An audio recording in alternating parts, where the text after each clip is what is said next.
Dogmatism as a way of thinking, whether in ordinary knowing or in the study of philosophy, is nothing else but the opinion that the true consists in a proposition which is a fixed result or which is immediately known. To such questions as when was Caesar born, or how many feet were there in a stadium, etc., a clear-cut answer ought to be given, just as it is definitely true that the square on the hypotenuse is equal to the sum of the squares on the other two sides of a right-angled triangle. But the nature of a so-called truth of that kind is different from the nature of philosophical truths. When we hear or see or use this term dogmatism today, what we often have come to mind is this notion of the dogmatic person as being somebody who's very stubborn, very set in their ways, being unwilling to question their way of viewing things, to hear other people's points of view. And that is a part of it. But the term has an older and a wider significance. And you're going to see this is a little bit circular at the start. Dogmatism is the standpoint that begins from a dogma.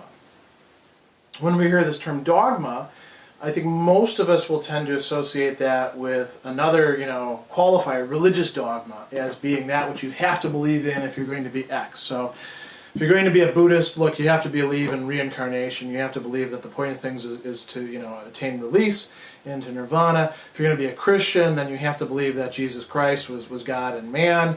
If you're going to be, we could go on through all these sorts of things. Now, why would you have to believe it? Well, this goes back to the earlier sense of dogma that was taken on by religious communities. Dogma first had its use in Greek philosophy, and what a dogma is a notion or an idea or some sort of basic starting point that certain schools of philosophy thought, if you don't begin from this, then you're not going to get anywhere else. So you have to actually accept X, Y, and Z, or else you're not going to be able to make any progress. So dogmatism comes to mean having some sort of unquestioned assumptions. And then it gets the sense of having, unquestioned assumptions, perhaps of religious nature, perhaps of a scientific nature. There are things called the central dogma of this or the central dogma of that. And they mean very much the same thing. It's an unquestioned assumption. And if somebody says, well, I don't want to believe in that, then you just say to them, well, then fine, you're not going to make any progress in this field. You're not going to be able to understand things because this is a basic component, a basic building block, a basic keystone sometimes that you need to hold things together. So Hegel is worried about dogmatism as a way of thinking. And he says this can happen in ordinary knowing, our knowledge of things in the world. We can be dogmatic that way. Or in philosophy. And he says it's nothing else but the opinion that the true consists in a proposition which is, he says, a fixed result or is immediately known. Dogmatism is a term that Kant had used, and he was opposing it to both skepticism and his own transcendental philosophy. Dogmatic philosophy was felt to be not truly philosophical. Hegel is following up on that, and he's saying, if you think that the truth is, encapsulated in propositions that are a fixed result, something that you can rely on, once you've got it in your hand, you can say, aha, now I've got it. I'm going to put it into a handbook, and I'll just read this, and I'll have the truth with me all the time. Or that it's something immediately known, something that you don't have to put any thought into, something that you don't have to actually work on and work towards, then you're going to have a dogmatic perspective, which leads you away from doing genuine philosophy. You might call what you're doing philosophy, but it's not really philosophical. And this would actually apply to much of what goes under the rubric of philosophy today. So Hegel gives you examples to such questions as when was Caesar born or how many feet were there in a stadium, that's a Roman measure. A clear-cut answer ought to be given. Just as it is definitely true that the square on the hypotenuse is equal to the sum of the squares on the other two sides of a right-handed triangle. No problem with that. Historical knowledge, Mathematical knowledge, that's fine. That's actually knowledge. That can, in fact, be encapsulated in a proposition. It can be a fixed result. We don't have to question who Caesar was every time that we bring up Caesar or Abraham Lincoln. You know, we might want to have new, reassessments or interpretations, but unless we have new evidence, we're gonna stick with the fixed result. That's okay. There are some things that can be immediately known. Is coffee bitter? Taste it and find out. You don't need to do philosophy in order to talk about coffee. But the nature of a so-called truth of that kind, he says, is different from the nature of philosophical truths. When we're doing philosophy, we can't just stick with the positive. This is why positivism is actually not only a misguided way of understanding philosophy, it's a terrible thing to engage in because it leads you astray. It leads you away from the possibility of actually learning how to do genuine philosophy by having the aim of only what can be measured, publicly verified, etc., etc., etc. You restrict yourself to what's inherently unphilosophical, Hegel would say. So, long story short, we want to avoid dogmatism in philosophy. Nothing wrong with true propositions that are fixed results or immediately known. It's just that they're not going to provide us with the sort of foundation or basis that we need in order to genuinely carry out the process and projects of philosophy.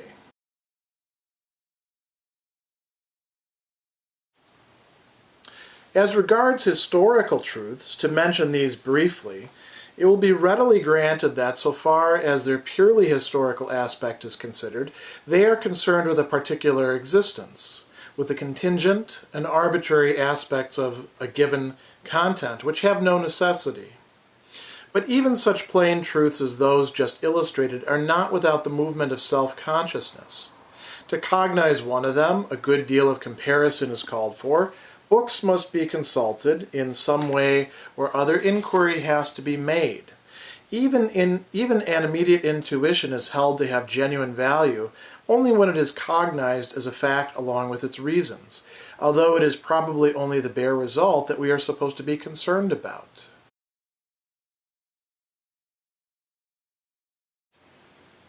In section 41, Hegel is going to speak very briefly about what he is calling historical geschichtliche truths. And by this we should imagine something more than just what we tend to bring to mind when we think of the discipline of history.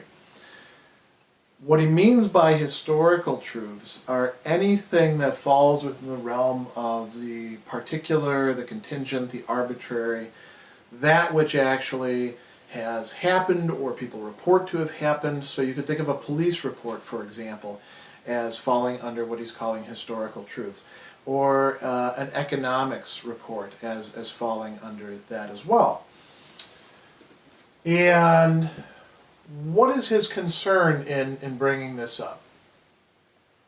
Historical truths, although philosophy is going to be grounded within the historical process and very interested in the great meaning underlying the historical process, philosophical truths are not going to be historical truths of the sort that he's outlining here.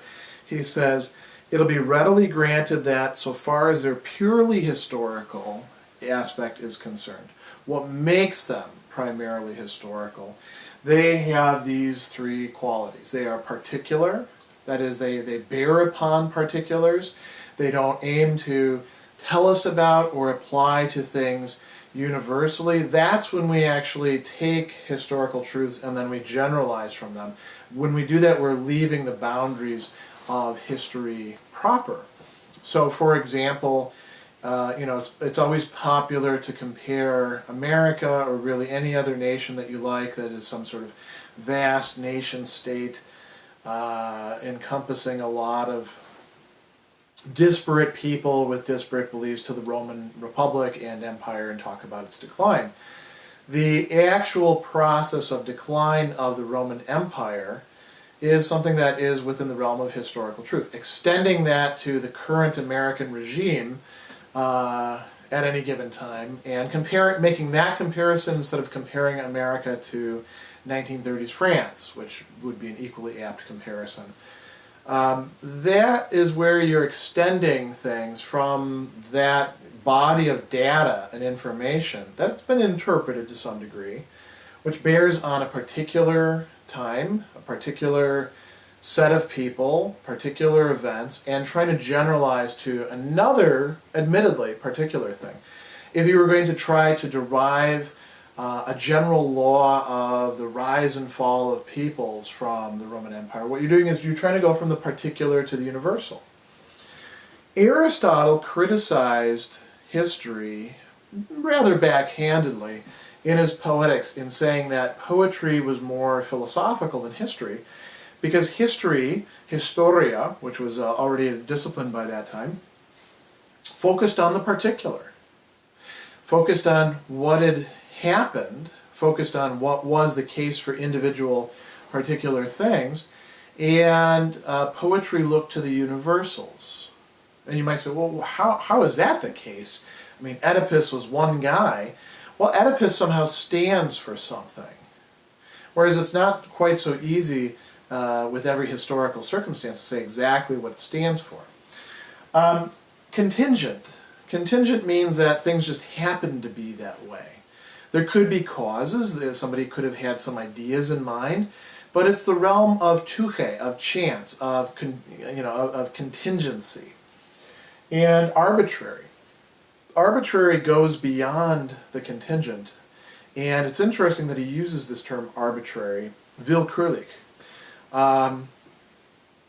Arbitras in Latin is closely connected with voluntas. Arbitras is sort of judgment or decision, and it's only beings that actually have some sort of free will that, a capacity to choose, to differentiate options and to say, I'm taking this one.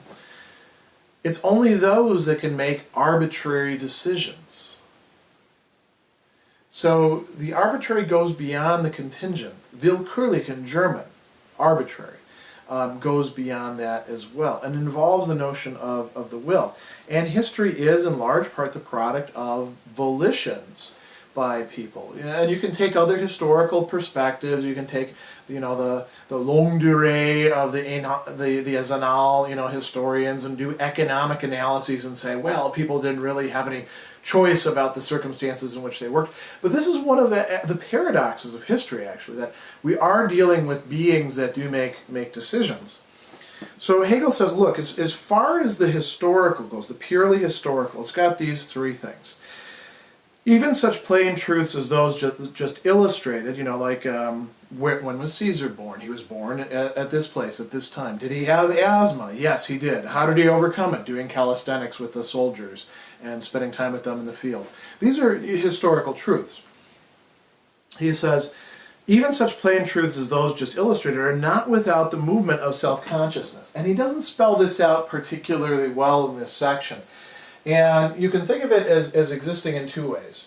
What happened, which is what the historical truths are about, is the product of human self-consciousness in the past doing something, choosing something, thinking something, assuming something, coming to a judgment, engaging in cooperation or competition or agonistic, fighting with something else, overcoming itself, succumbing to something, giving in to temptation.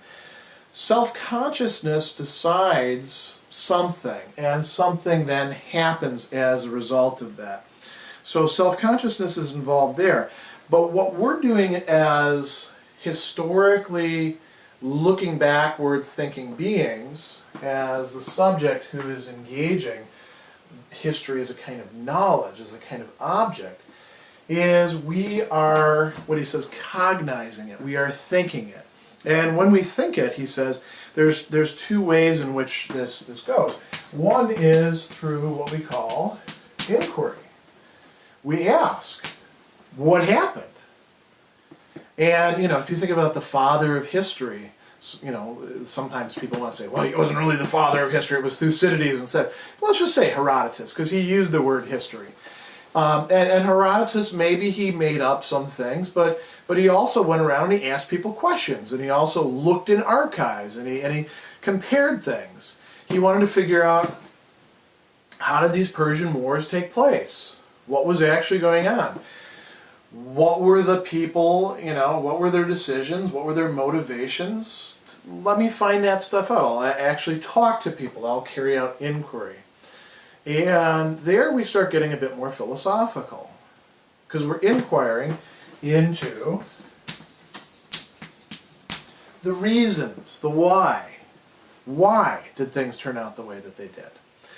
That's going to take us outside of the realm of the merely historical, as Hegel sees it, and into something that's, if not philosophy, at least headed in that direction. So he says, even an immediate intuition is held to have genuine value only when it's cognized as a fact along with its reasons. Facts, a lot of people want to accumulate facts. Particularly, they love statistics. This is a good thing to think about because we're moving into talking about mathematical cognition. Facts are contingent. Facts are arbitrary. They don't do you any damn good unless you can actually put them into a network and say why they actually matter, how you know that they're actually true, whether we've actually, constituted them as facts, or whether we're sort of reading our desires into them.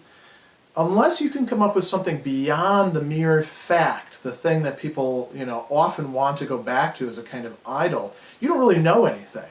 Somebody who only knows facts lacks actual knowledge, Hegel would say.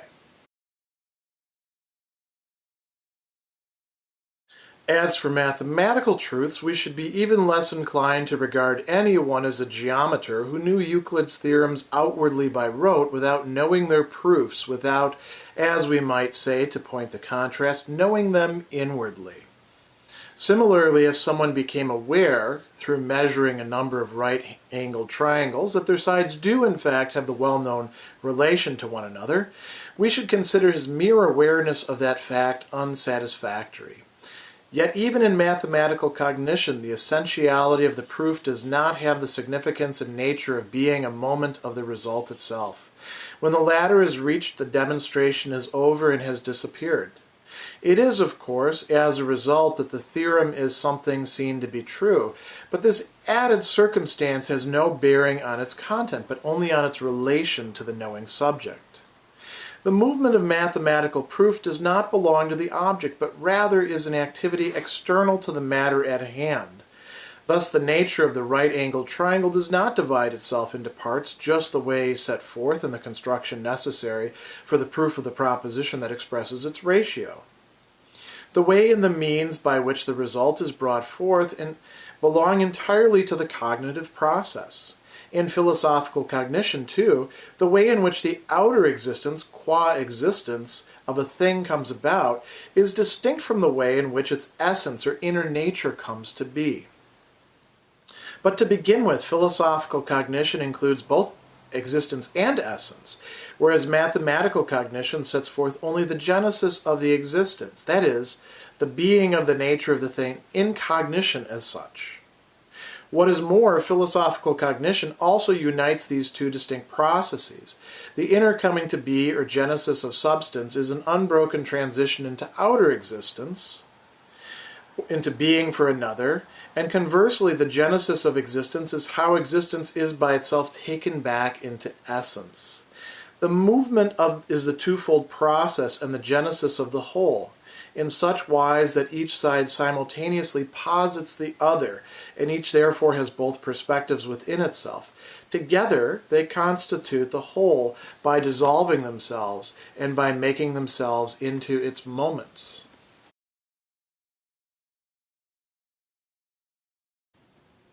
Sections 42 through 46 are going to see Hegel engaging in some criticisms and a broader critique, by the way, those are not exactly the same thing, of mathematics and of what he calls mathematical cognition, the mathematical way of approaching knowledge. Now, why is he doing this? That's one question we ought to ask ourselves. And another question that we ought to ask ourselves is he really being fair to mathematics as we could understand it today? I tend to think that Hegel is on base with some things and a little bit off base with certain other things. Let's think first, as we look at this passage, before we look at what he's trying to say, let's think about what we often mean when we say mathematics or math in American English or maths in British English. What is distinctive to mathematics?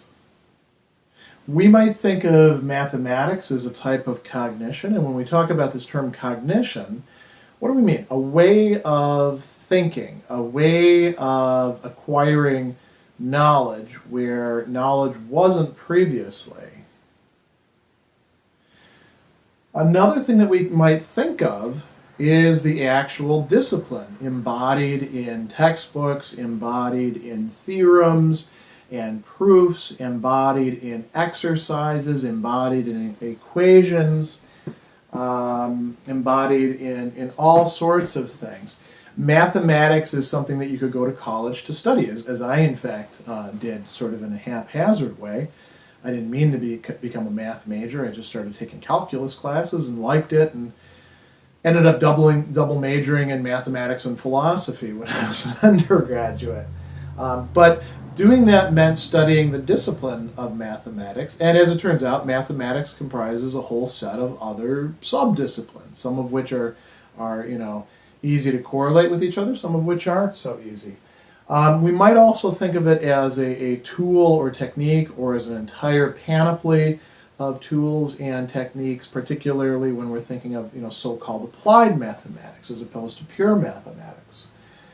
We might also think of it in terms of the experts, the people who, to us, embody mathematics. I tend to think of this as a sort of superstitious attitude to have. It tends to be the sort of thing that people who don't actually know much about mathematics tend to adopt towards those who do seem to know quite a bit about mathematics.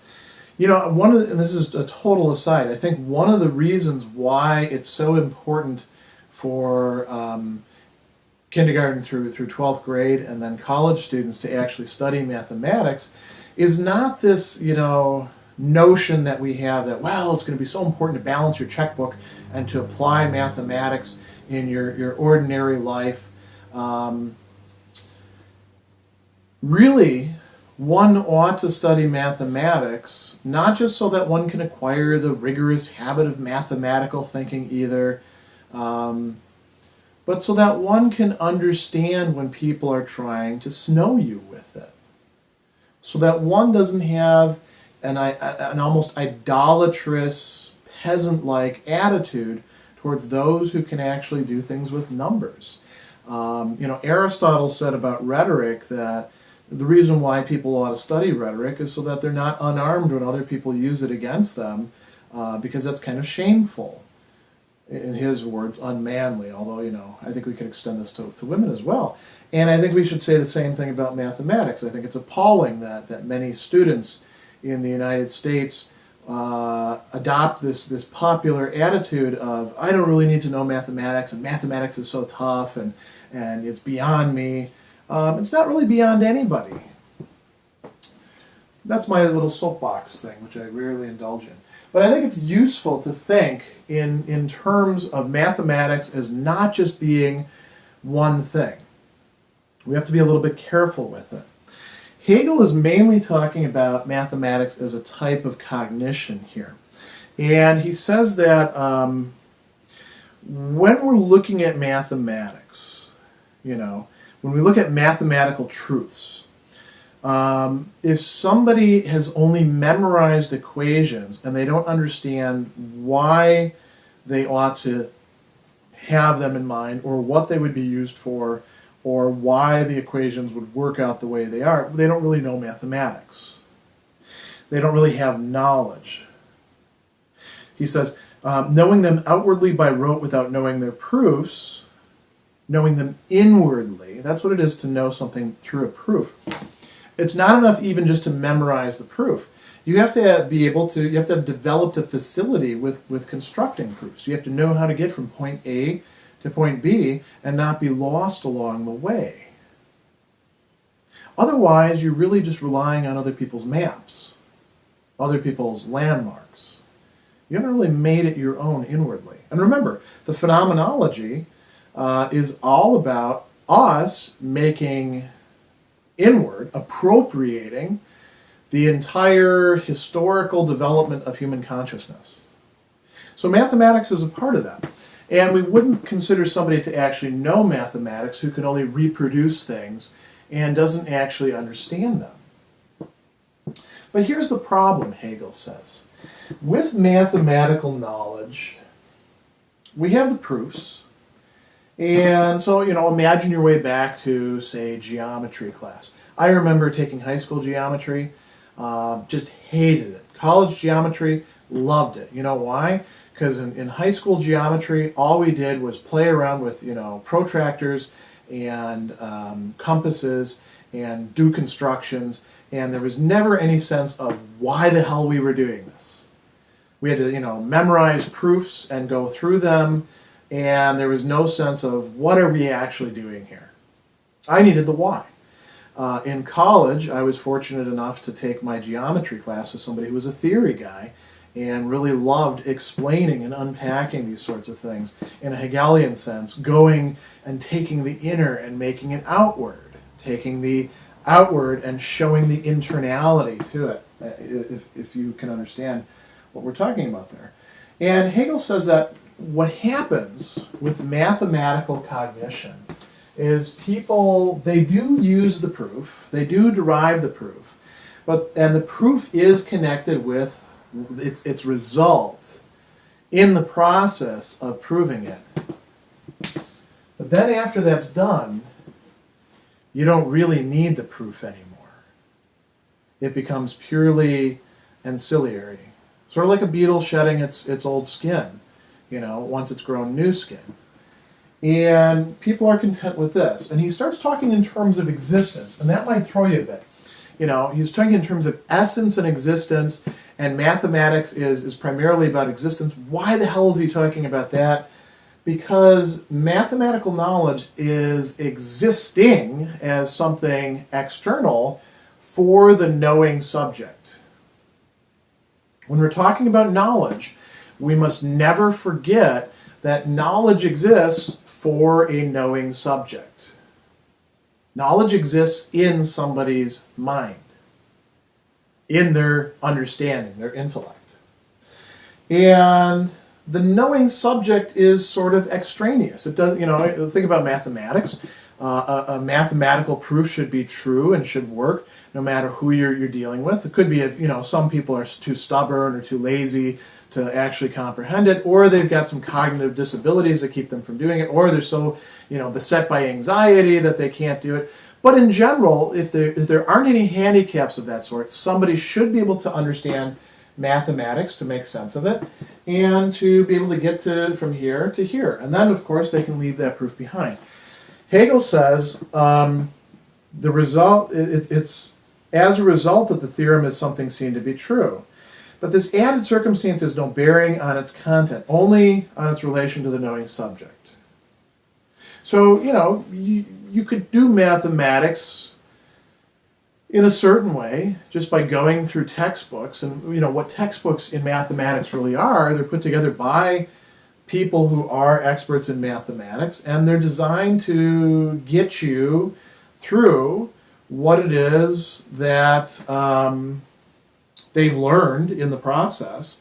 And they do give you the proofs, but a lot of people just skip over those and they go to the results. Even very smart people. Hegel says the way this works for philosophical cognition is different. He says, the way in which the outer existence, qua existence of a thing comes about is distinct from the way in which its essence or inner nature comes to be. So we have this play between existence, the outer, and essence, the inner. What happens in philosophical cognition is that these are not separated off from each other. They actually undergo a kind of twisting and turning. the essence, that which is inner, has to be made external and thereby become existence. He says it this way. The inner coming to being, or genesis of substance, is an unbroken transition into outer existence, into being for another, being for the knowing subject. So as we think, for example, about the nature of mathematics, we're doing philosophical cognition. We ask ourselves, what is mathematics? We try to grasp its essence, and then we have to externalize it into determinate existence. And then he says, at the very same time, what's going on in philosophical cognition? The genesis of existence is how existence is by itself taken back into essence. We look at the individual, the particular, the happens to be here at this point in time, and we try to find what's really essential, what it has in common with other things, what it has to speak to us about more than just itself. What is inward in it? So the outer becomes inner, the inner becomes outer, and this process is continually ongoing, so that we can't just say, all right, we got the result, screw the proofs, screw the process of figuring this out. No, in philosophical cognition, all of this still remains part of the process. Again, that's why the phenomenology has to lead us through all these previous shapes of consciousness.